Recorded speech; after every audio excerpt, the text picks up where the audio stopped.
I want you to look at this particular example. This is a aqueous bromine. Bromine water is yellow in color. This is a hydrobromide ion. This one here, colorless. We have H plus here, colorless. We have bromide ions, they are colorless.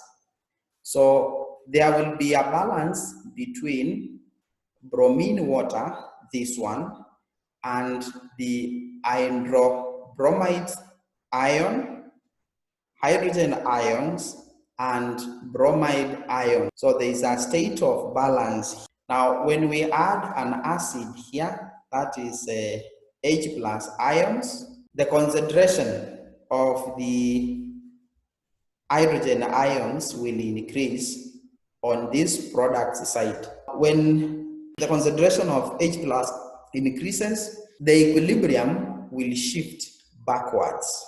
So remember, the stress is here. So how do we remove the stress?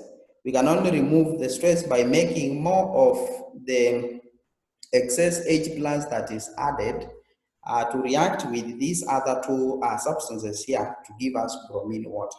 So that alone will make the equilibrium to shift to the left.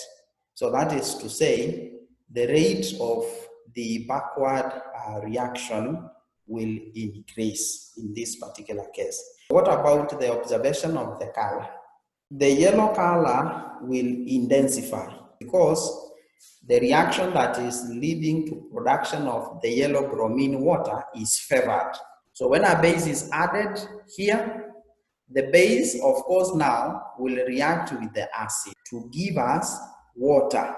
This water increases the amount of water in the reactant side. So we can now say that the concentration of water here increases. So when the concentration of water here increases, that is now the stress that has been added in that particular system. So what will happen is that the rate of the forward reaction will increase to remove that excess water which has been produced. The position of the equilibrium will shift to the right, leading to formation of these three substances. So the yellow color here will faint because more of the bromine water will now be converting to form these colorless substances. So this is the chemical reaction that shows the reaction between the acid and the base to give us water. Water which will accumulate in the reactant side. An indicator is any substance which will tell us whether another substance is an acid, is a base, or is neutral. Indicators dissociate into ions, especially when we use them to test whether substances are neutral, acids, or bases. So when they dissociate, an equilibrium will exist in between the undissociated molecules of the indicator and the dissociated ion.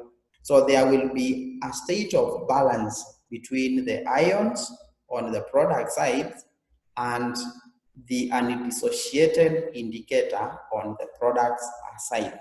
If you look at this particular system in equilibrium here, this HIN represents the indicator. When now that indicator dissociates, then we'll get the two ions, cation, and then we'll get the anion, this one here. So the dissociated indicator, anion, then this one is the dissociated indicator, cation. If we add an acid on this indicator, the concentration of H plus will increase in the product side.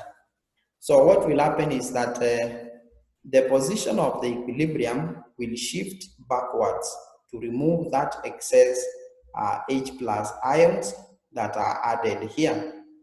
And because indicators involve color changes, there will be color change observation here. So when a base is added into the system, the base will react with this particular acid here, the H plus. So the reaction will lead to formation of water. The concentration of the H plus in this side here will now be decreasing. And of course, when the concentration of H plus here decreases, this equilibrium should shift in such a way as to oppose decreasing concentration of H plus, and that is shifting in the forward reaction. So it will make the indicator to decompose more to replace that H plus that has reacted with the OH.